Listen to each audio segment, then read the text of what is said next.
Naquele tempo, vendo Jesus as multidões, compadeceu-se delas, porque estavam cansadas e abatidas, como ovelhas que não têm pastor.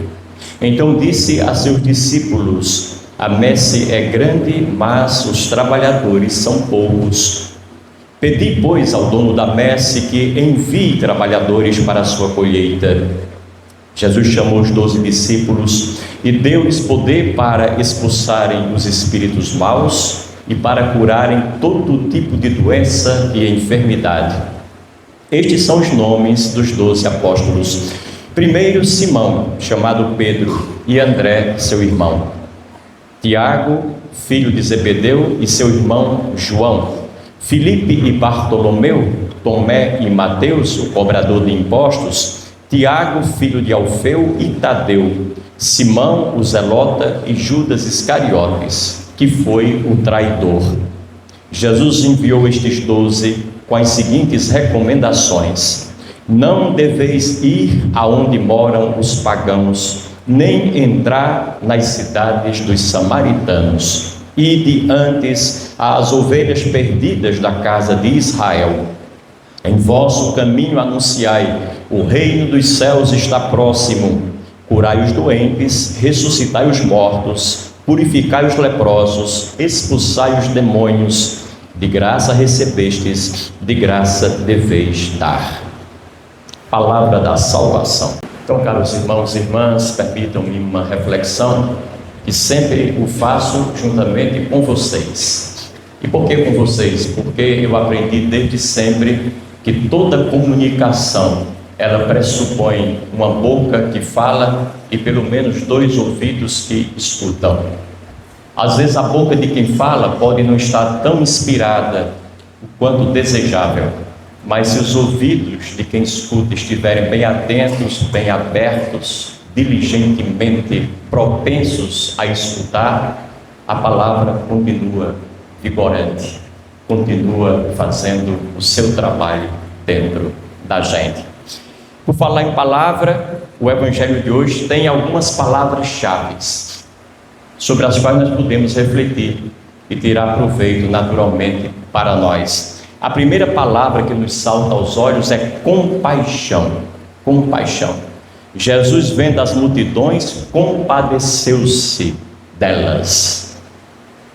Ter compaixão, ao pé da letra, significa ter paixão com, ou seja, sofrer com, solidarizar-se ao sofrimento, às mazelas, às dificuldades, aos problemas reais que nós percebemos na vida das pessoas com quem convivemos, de perto ou de longe. Agora atenção, ter compaixão é diferente de ter dó, de sentir pena, de lamentar a vida do outro.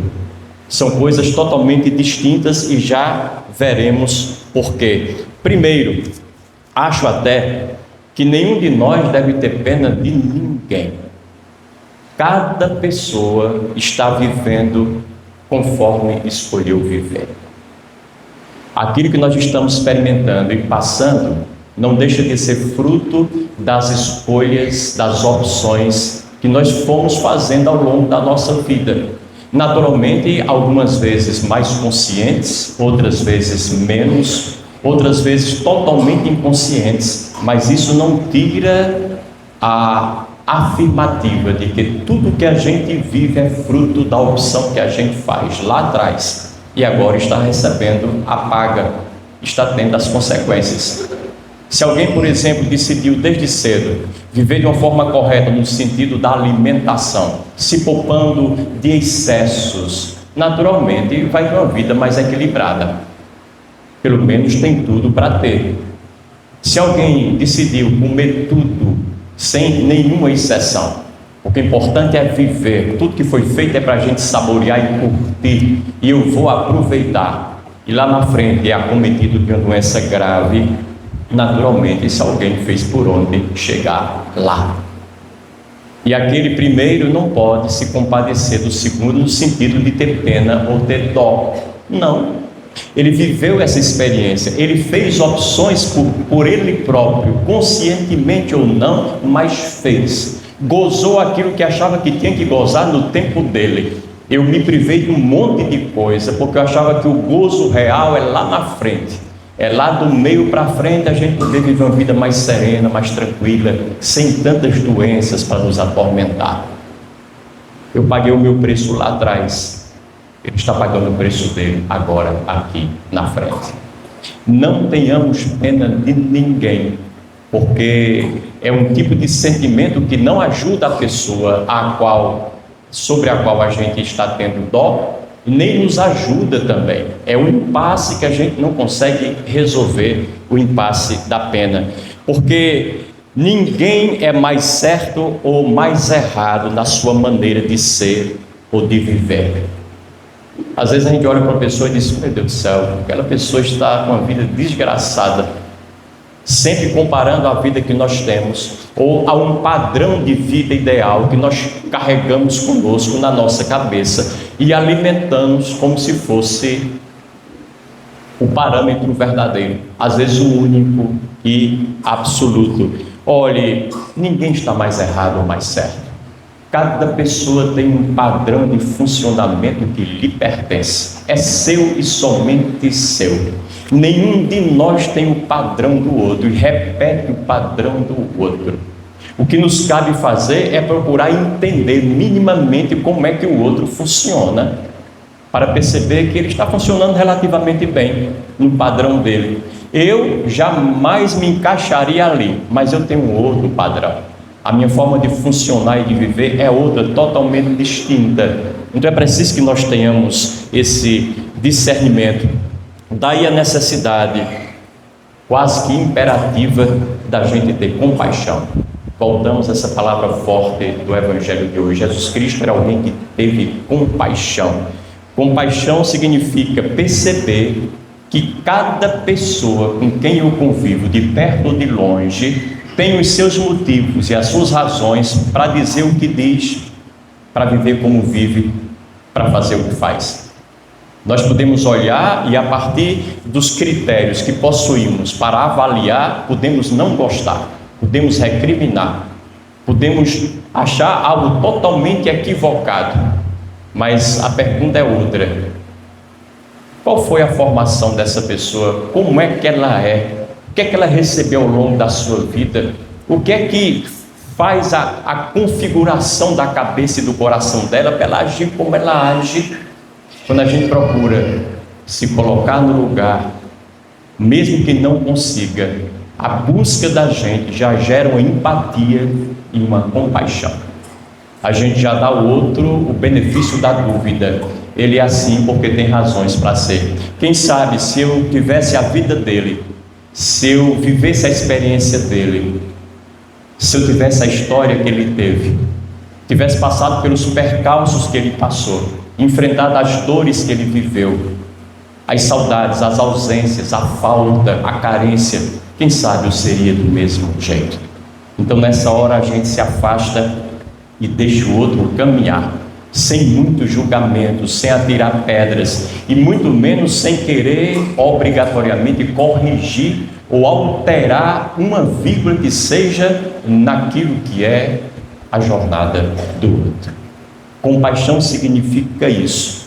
Lembrem-se de São José, quando ele recebeu a notícia de que a sua esposa Maria estava grávida, a mulher prometida a ele em casamento, ele certamente pensou, como todo homem deve pensar: meu Deus do céu, eu sei que eu não sou o pai dessa criança, disso eu tenho certeza. Essa mulher é tão boa para comigo, tão fiel, tão justa, tão verdadeira, uma mulher tão santa, eu não devo ter me enganado nisso, não. Eu só não estou compreendendo o que aconteceu. E aí vem a avaliação que a gente faz. Deve ter acontecido alguma coisa muito importante na vida dela para ela fazer o que fez. Por não saber o que é isso, eu vou me retirar de mansinho. Vou dormir, amanhã cedo já não estarei mais aqui. Vou sair de cena, por não compreender. Mas não atirou pedras, não apontou o dedo, não expôs a vida da esposa, especialmente naquela época, numa sociedade extremamente machista e patriarcalista. Se ele o fizesse, era o fim de Maria. Não fez.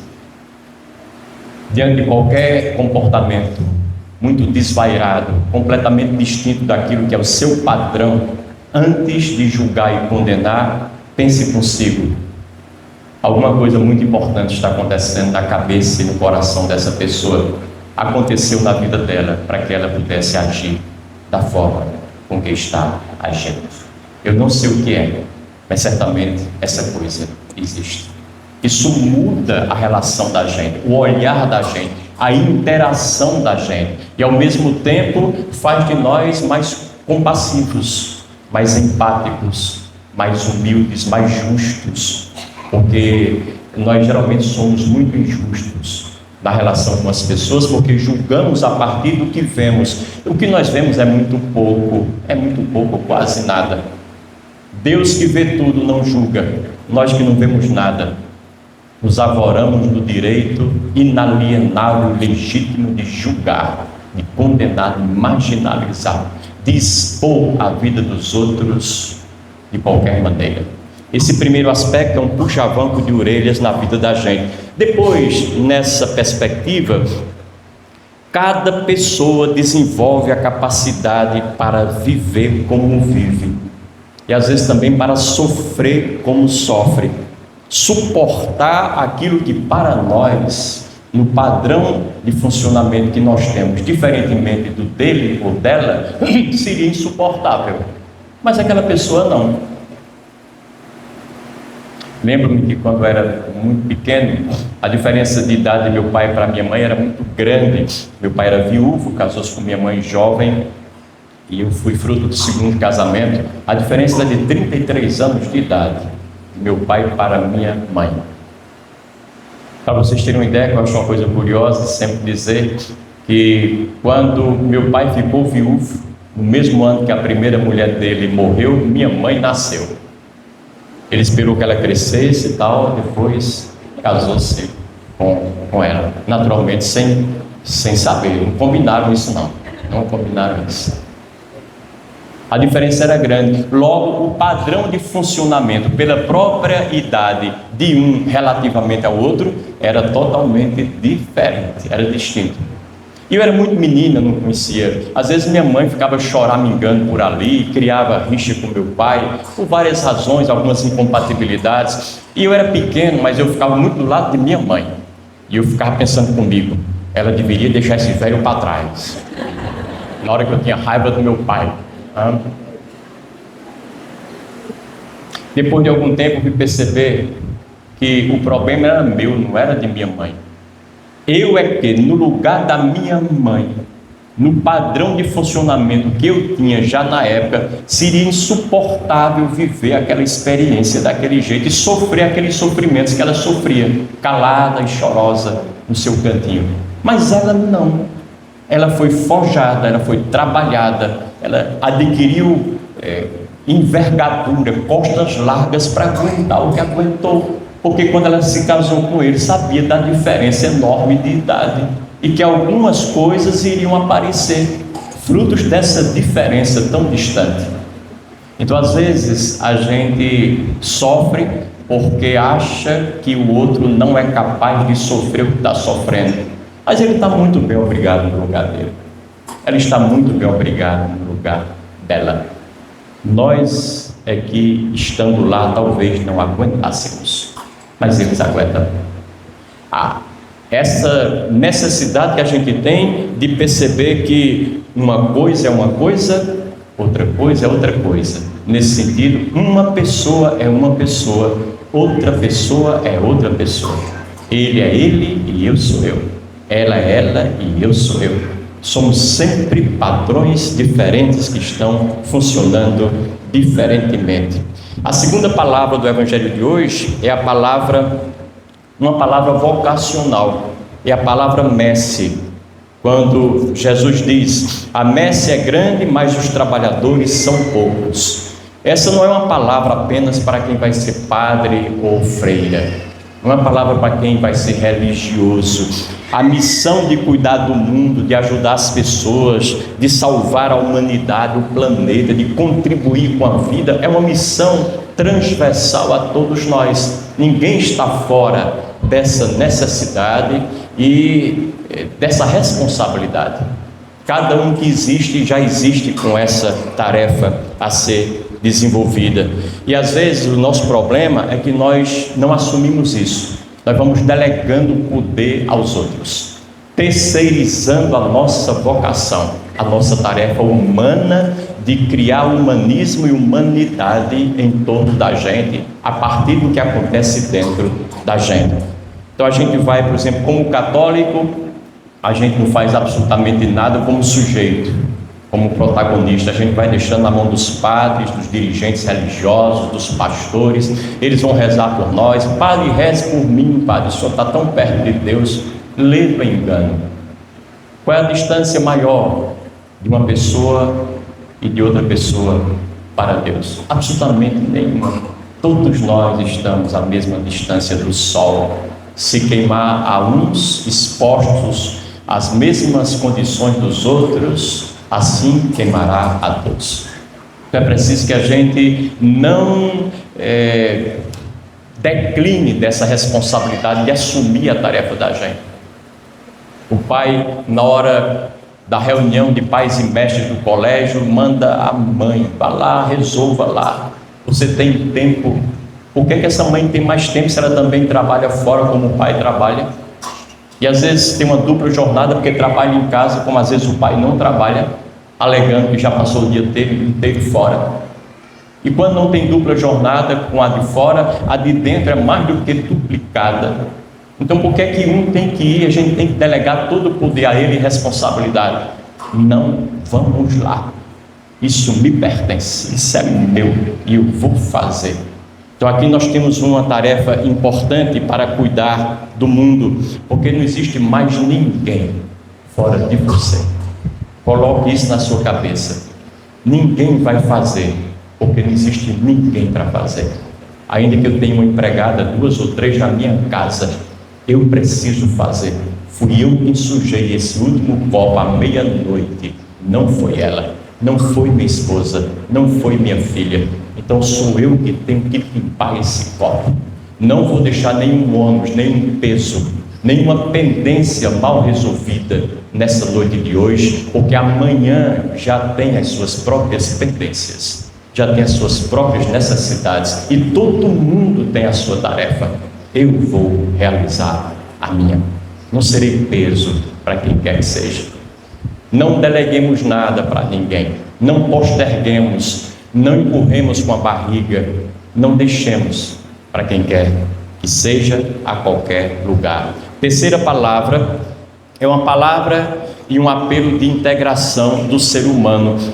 Jesus dá poder para que os discípulos expulsem espíritos e curem doenças, ou seja, para que cuidem da alma e cuidem igualmente do corpo, do seu e das outras pessoas, ou seja, cuidar de dentro e ao mesmo tempo cuidar de fora de nós. Às vezes nós pensamos que nós somos apenas o que está dentro, então se a gente arruma a cabeça, arruma o coração, arruma a alma da gente, a espiritualidade, as ideias, tudo dentro está mais ou menos ajeitado, a gente vai para frente, sem se importar muito com aquilo que nós fazemos fora. Ou então o contrário, achamos que nós somos apenas o que fazemos, aí vamos fazendo uma coisa, outra, 2, 3, 10, 100, nos estressamos de tanto fazer coisas, um ativismo que não tem igual, ainda que por dentro esteja tudo dilacerado, fragmentado, aos pedaços. Nós somos dentro e somos igualmente fora.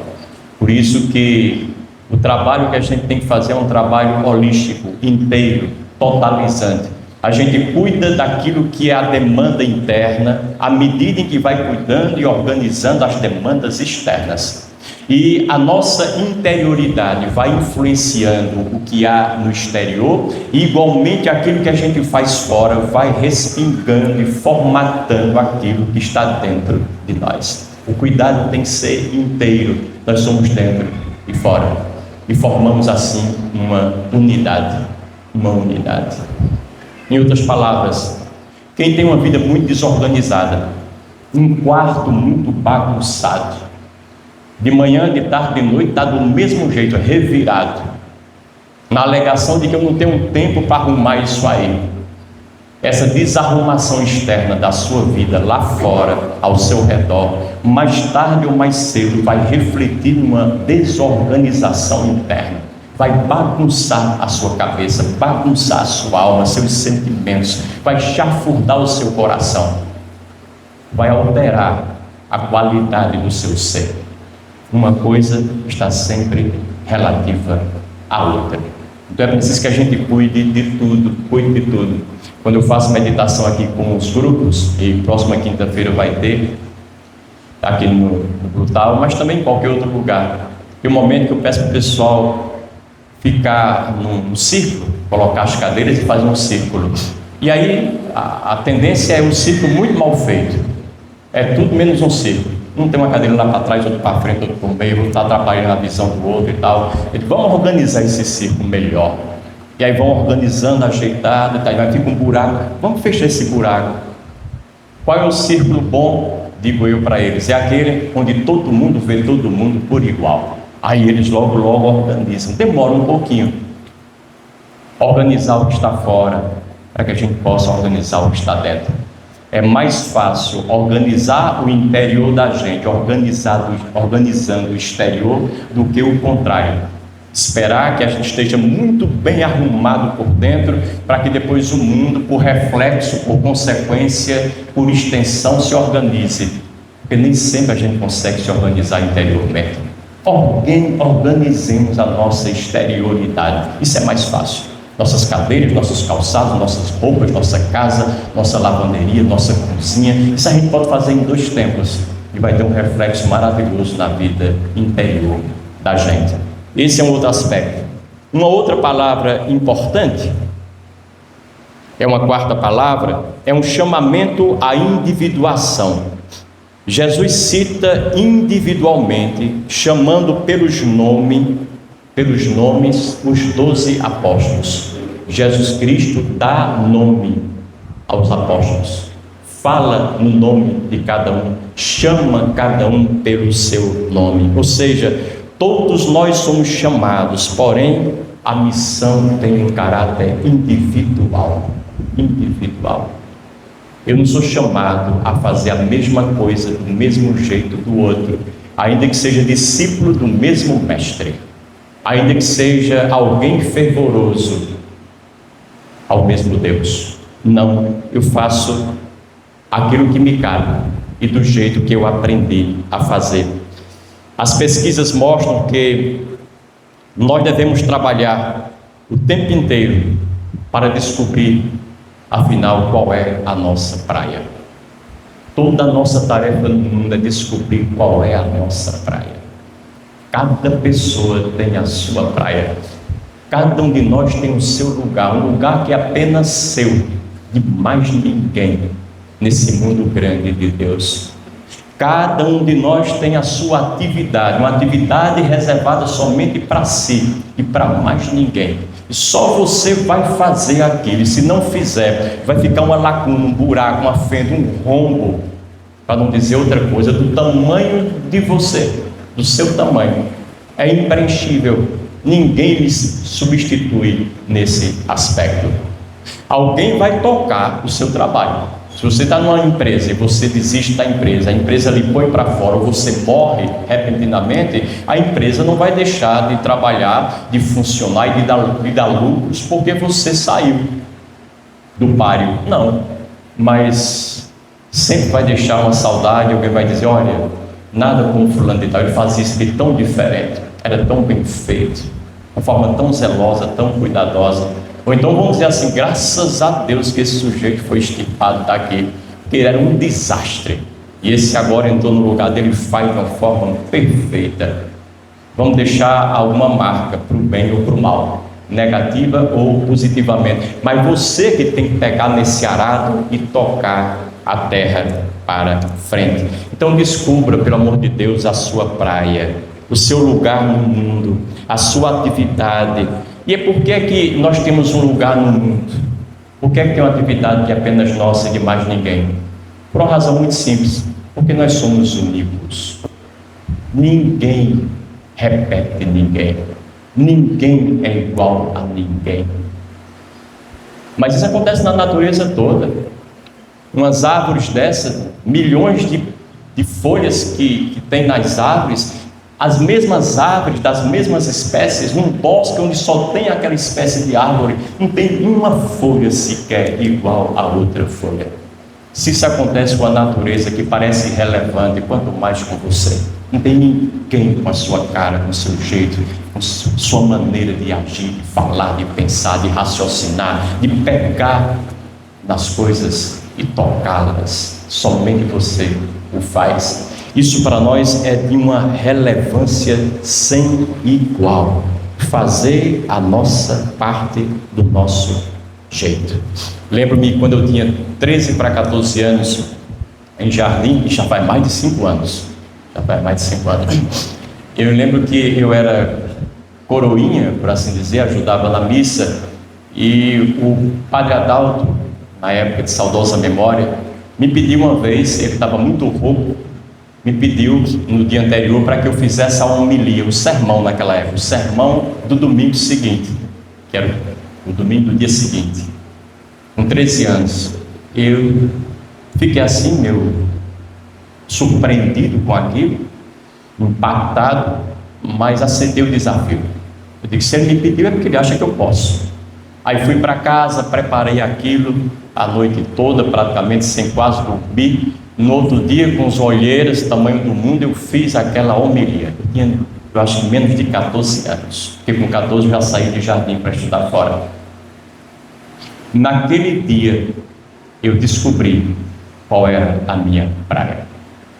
A minha praia não era ser padre, não descobri isso. Aliás, até hoje eu estou tentando descobrir. Naquele dia, eu descobri que a minha praia talvez fosse dizer alguma coisa útil para as pessoas, porque percebi que eu gostei de fazer aquilo e que havia pessoas escutando o que eu falava. Descubra a sua maneira de agir, de que forma você pode ser útil ao mundo, à vida, às pessoas, ao invés de perguntar como todo mundo pergunta, às vezes a vida inteira, de forma equivocada, leviana e egoísta. O que é que o mundo tem de bom para me oferecer? E sair sugando o mundo e a vida do mundo e dos outros. Comece a perguntar de forma digna e correta e justa: o que é que eu posso de mim mesmo oferecer a esse mundo, para que depois da minha passagem por ele seja melhor do que é? Quando saia dele, o mundo seja um pouquinho melhor quando da minha entrada. Quando você faz a pergunta certa, a resposta certa, você vai obtendo naturalmente. A quinta palavra é um convite ao mais importante encontro que precisamos ter na vida, cada um consigo próprio. O que é que diz a palavra? Não deveis ir aonde moram os pagãos, nem entrar nas cidades dos samaritanos, e diante as ovelhas perdidas da casa de Israel. Uma advertência um tanto estranha da parte de Jesus Cristo, mas que tem tudo a ver com aquilo que ele queria nos ensinar. O casamento ideal, por exemplo, é aquele que começa antes do primeiro encontro do casal. E de antes as ovelhas perdidas da casa de Israel. Ele falava para os israelitas: e de antes a vós mesmos. Quando nós fazemos as nossas bodas internas, ousamos nos casar conosco, cada um consigo próprio, conhecermos, termos, apropriarmos da nossa própria alma, da nossa própria vida, das nossas demandas, resolver a vida por conta própria. Aí já estamos preparados para, se quisermos, optar por estar com alguém, num casamento, numa relação que seja. Mas é um segundo momento do casamento. O primeiro é você e você mesmo. E muitos casamentos, no seu desdobramento, não dão certo, fracassam, literalmente, porque as pessoas não se casaram antes consigo, vão logo se casando com os outros, amarrando a sua possibilidade de ser feliz no outro ou na outra. Você vai me fazer feliz, sem você eu não sou nada, nem sou ninguém. Se você disse, é verdade. Aguenta as consequências, porque o outro ou a outra, mais cedo ou mais tarde, vão falhar, vão faltar, e aí você não será realmente nada. Vai ser aquilo que sempre achou que seria, sem outro, um zero à esquerda. Mas se você está bem com você próprio, encontrou um nicho, um caminho de felicidade pessoal, você vai somar a sua felicidade à suposta e esperada felicidade que você vai receber do outro ou da outra com quem você decidiu estar, constituir família e parceria. Então são duas felicidades juntas. Você multiplica exponencialmente aquilo que era só seu. Mas na hora que aquele outro não existe mais, que aquela outra foi embora, você continua inteiro, inteira e feliz. Não diminuiu absolutamente nada daquilo que você é. Criar essa independência, essa autonomia na interação com as pessoas é também tudo que Deus espera e deseja de nós. Não deveis ir aonde moram os pagãos, nem entrar nas cidades dos samaritanos. E aqui eu termino. Essa é outra advertência de Jesus Cristo. Ou seja, não busquemos identificação com aquilo ou com quem não se identifica conosco. Respeitemos aqueles que são diferentes de nós. Eles não são melhores nem piores, são diferentes de nós. Às vezes nós queremos porque queremos que as pessoas com quem nós nos relacionamos, elas caibam dentro dos nossos critérios, da nossa cabeça, das nossas expectativas, sejam mais ou menos como nós somos. Vamos encontrar pessoas muito semelhantes, pessoas muito parecidas, mas vamos encontrar pessoas muito distantes, dissemelhantes de nós, sem nenhuma similitude, sem nada que se aproxime da gente. Procure engajar-se na relação com pessoas que são mais ou menos próximas a você, apesar de todas as disparidades que todo mundo tem. Mas não queira converter, mudar os outros por fim da força para se encaixar no seu comportamento, nas suas expectativas. Esse é um trabalho que já nasce fracassado. É dar murro em ponta de faca, vai se esvair sangue, não vai resolver a vida para você e não vai mudar um centímetro na vida do outro, porque mais uma vez o outro é outro e eu sou eu. Ou eu aceito o outro na sua alteridade, na sua outricidade, ou nada feito. Assim como eu quero que as pessoas me aceitem como eu sou, na diferença que eu tenho para lhes oferecer. Então nossa tarefa no mundo não é converter ninguém ao que nós somos. Passou aquele tempo da gente na igreja querer converter as pessoas que são de outras religiões. Traga tudo para a igreja católica. Vamos fazer um casamento dessas pessoas aqui, estão todos descasados, um casado no civil, outro foi casado numa religião, mas esse casamento não foi abençoado por Deus. Vamos fazer um casamento aqui, bonito, comunitário. Aí nós colocamos o pessoal do SCC para ir nessa batalha. Traga aquele casal para cá, um casal muito bom. Se já é bom, deixa lá, na vida deles, do jeito deles. O que é que eu tenho que trazer para a minha igreja e colocar dentro dos meus quadros? Isso é vaidade, nada mais do que vaidade. A nossa liturgia bem feita, casamento comunitário maravilhoso, não mudou absolutamente nada no coração das pessoas. Elas saem dali e continuam sendo aquilo que sempre foram, absolutamente. Graças a Deus que é assim. Deixemos a vaidade de lado, permitamos que as pessoas caminhem do seu jeito e sejam felizes do seu jeito, ainda que seja um jeito muito díspare do meu. Mas a vida é assim, é plural. É diversidade por natureza. E aqui eu termino lembrando, uma vez que uma senhora me procurou, já faz anos, muito angustiada, para dizer: Padre Elias, minha vida agora perdeu sentido, eu estou tão desgosto, nunca tive um desgosto tão grande. Eu disse: o que foi que houve? E ela chorava copiosamente. É porque meu filho único, ele foi para São Paulo há alguns anos, voltou agora, veio com a esposa, e virou crente, padre. Que coisa horrível, padre. Ela chamou outro nome, me perdoe chamar aqui, que todo mundo já virou bode. Eu não entendi bem o que ela quis dizer na época. Pois é, ele agora é de outra religião. Ele não vem mais à igreja comigo, não vai com o pai dele, padre. Era tão bonito quando ele era criança, adolescente, ia com a gente para a igreja, rezava com a gente, fez a primeira comunhão, a crisma na igreja. Aí depois virou isso, padre. Está muito ruim, padre. É um desespero, uma agonia tão grande, eu quase não durmo. Depois que ela falou tudo que tinha que falar e chorou tudo que tinha que chorar, eu perguntei, me diga uma coisa. E ele, na avaliação da senhora, ele é uma melhor pessoa, uma pior? Não, padre, eu não posso dizer nada, eu tenho que ser justa. Ele melhorou bastante. Ele era um marido muito infiel, desleal em casa, inclusive bruto, grosseiro, nunca bateu na mulher, mas era grosseiro, palavras pesadas. Isso acabou por completo.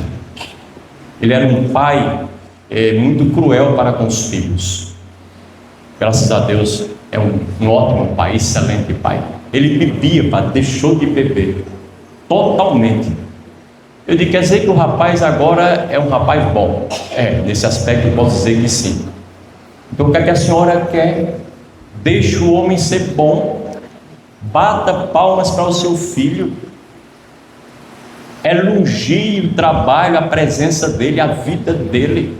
Se isso é fruto da religião que ele mudou, ótimo para a religião dele, não é a da senhora, e a senhora não quer a religião dele para si, mas permita que ele seja feliz do jeito dele, onde ele está, no lugar dele.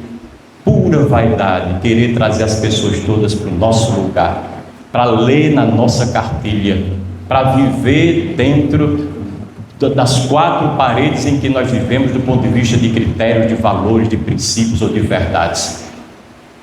Às vezes nós, na nossa igreja, não temos condição de mudar as pessoas. Nosso testemunho é muito fraco, e por isso mesmo elas continuam sendo o que elas são, totalmente desviadas e desvirtuadas do nosso testemunho, da nossa igreja, porque a gente não faz aquilo que a nossa igreja nos pede para fazer. Então mude a sua igreja, mude a sua participação, dê um testemunho melhor, mais forte, mais vigoroso, se é o que a senhora quer, para que os seus filhos, seus netos, olhando para a senhora, digam, talvez valha a pena ir naquela igreja que minha avó vai, que minha mãe frequenta, porque minha mãe é tão boa, aquela igreja é uma referência importante para ela. Pode ser que seja para mim, pode ser também que seja para mim. No fundo, o que Cristo quer é que nós façamos o nosso melhor, o melhor que nós podemos e sabemos fazer. Descobramos a nossa praia. Demore o que demorar, mas encontre o seu lugar no mundo, o seu padrão de funcionamento, o seu talento. Desenvolva-o e coloque a serviço desse mesmo mundo, sem antes, é claro, colocar a serviço de você mesmo, porque a gente só dá aquilo que tem. Louvado seja o nosso Senhor Jesus Cristo.